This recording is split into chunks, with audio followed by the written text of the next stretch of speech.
Hello guys! For today's video, tayo po ay mag-share na naman ng panibagong recipe or pagkain na pwede nating maipakain sa ating mga puppies. So last video natin, tayo ay nag-share ng ang ating ingredient is yung carrot. So ngayon, ang ating nadagdag sa ating list ng mga vegetable ay sayote. So kung napapansin nyo, ini-introduce natin ng paunti-unti yung mga vegetable sa kanila para naman makilala muna ng kanilang tummy, ng kanilang stomach, yung mga vegetables na ibinibigay natin sa kanila. So, kailangan i-make sure din natin na yung mga vegetable na binibigay natin sa kanila ay talagang pwede sa kanila. Kasi meron din naman po mga vegetable na hindi talaga pwede sa kanila.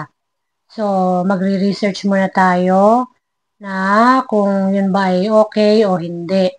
Kaya naman itong video na to makakatulong sa mga talagang nag-iisip ng mga ipapakain. Kung tama ba, kung pwede ba yung gulay na yon sa kanilang fur babies o hindi. So, ito mga ibabahagi natin, syempre, na-research na natin yan na talagang pwede sa kanila. So, kaya naman, i-share natin sa mga iba na talaga namang nag-iisip din ng ipapakain sa kanilang puppies or dogs, lalo kung napakarami nilang pets, katulad namin. So, meron kaming 4 adults at nadagdagan ng 6 puppies. So, kailangan talaga namin mag-isip ng paraan kung paano namin sila mapapakain ng masustansya at murang halaga na pakain. So, itong recipe ito ay pinagsama-samang puppy food, yung kanilang regular puppy food. Kasi kailangan daw up to 1 year, huwag mawawala ang puppy food. So, itong ano na to, recipe is budget friendly. Kasi nga, hindi natin pure puppy food ang pinapakain sa kanila. Kaya hinahaluan natin ng mga vegetables.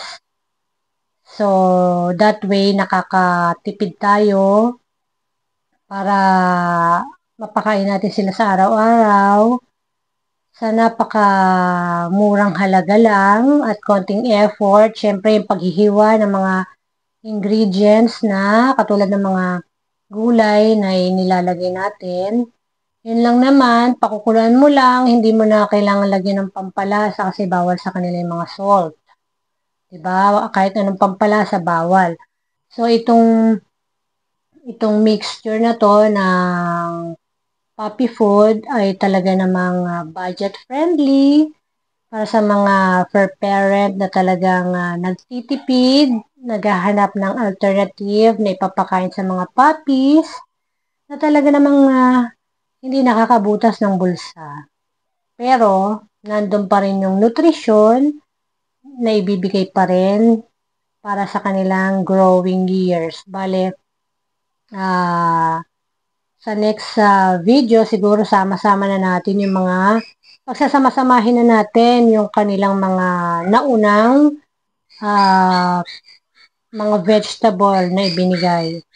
So, itong video na to is yung yung sa sayote, yung nadagdag. So, pag mag-i-introduce tayo ng mga vegetables, kailangan isa-isa lang at konti-konti lang, hindi agad-agad marami para syempre makilala muna ng tiyan nila yung ipapakain mo sa kanila. So, yun, ganun. So, kaya naman, yun lang yung ating, yun na ang ating recipe na gagawin for today. Siyempre, wag na wag mawawala yung malunggay. Yan ang ating talagang Yan yung ating pinaka-ingredient na talagang hindi pwedeng mawala kasi nga ay diyan sila kukuha ng kanilang pinaka-multivitamin. So, yan ay magiging parang multivitamins nila para sa kanilang health. Diba? So, yun na. Ako nga pala si Christina Ramos, si Mami Tina, isang fur mom. Kaya naman, ang mga binabahagi natin ay para sa ating mga fur babies na sigurado naman kahit paano nabibigay natin yung nutrition na kailangan nila para sa kanilang mga kalusugan.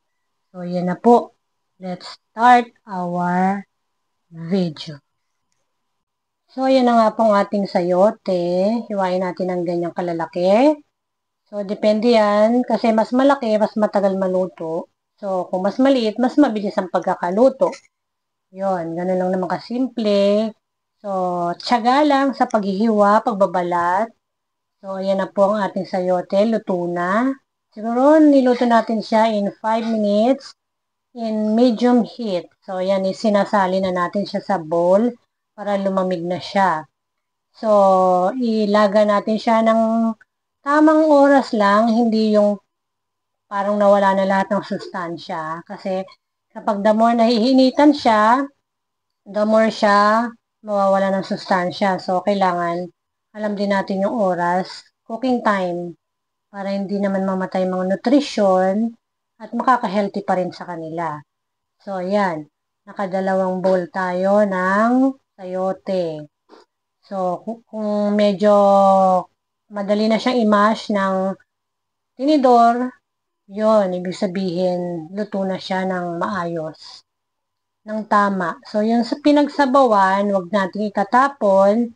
Pwede natin yung isabaw sa kanilang mga kakainin. So, dalawang sayoteng malaki. So, inilalaga ko na siya, lahat. Tapos, nilalagay ko na lang sa ref. So, pag kailangan ko, kukuha lang ako. Ganun. So, ayan na nga. Nakadalawang bowl tayo. So, ayan yung sabaw. Tatabi natin para pangsabaw din sa kanilang mga pagkain. So, ayan. I-prepare na natin. Inuuna ko kasi yung mga adult food. Sa ating mga adult dog pala. So, yan. Meron pa rin, papansin nyo, meron pa rin dog food. So, mixture ng dog food at saka ng mga gulay na ilalagay natin. At saka syempre may rice. So, bali, yun na nga kasi yung na ano namin na mas budget friendly. Kasi kung pure dog food, medyo mapapamahal tayo. Kaya naghahanap tayo ng mura-mura na talaga namang budget friendly, no? So, ayan, i-mash natin ang tinidor. Mash lang natin ng ganyan. Tapos, yan, ready to go. Depende sa size ng dog. Kung maliit yung dog, katulad ng chihuahua namin, so, syempre, mas konti lang din ilalagay mo. Kung malaki, katulad ni Bailey, syempre, mas marami. Ganon. So, depende yan sa size ng dog. So, yan, naka-prepare na. May dog food na. May sayote na. Lalagyan naman natin ng malunggay. So, lagyan natin ng kay Bailey, lagyan natin ng mga 2 sandok ng malunggay kasama ang sabaw.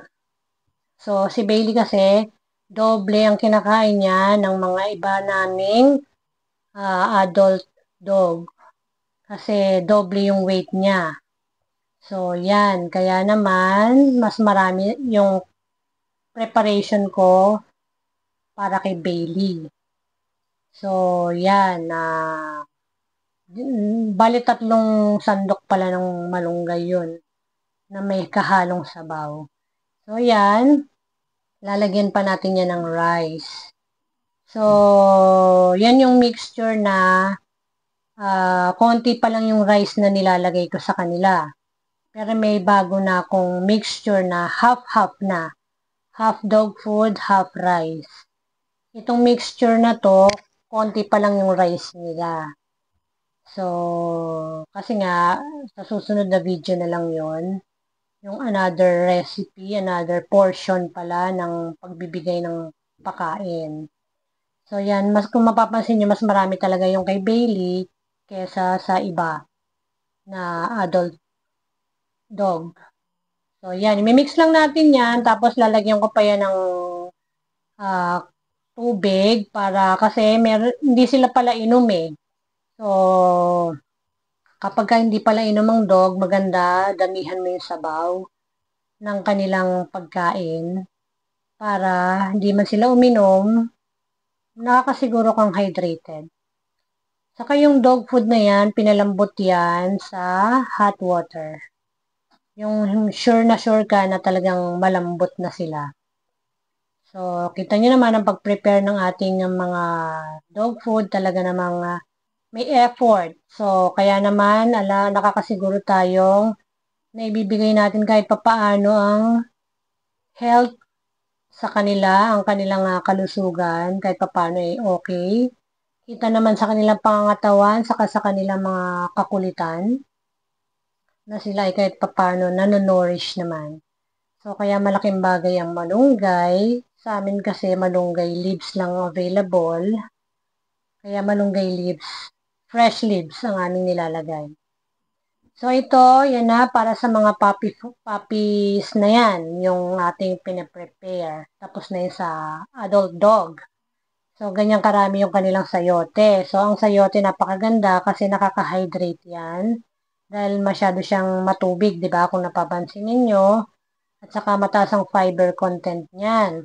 At saka hindi rin yan talaga yung klase ng gulay na mataas ang sugar, hindi yan ganun. So, para yan sa mga dog food na talagang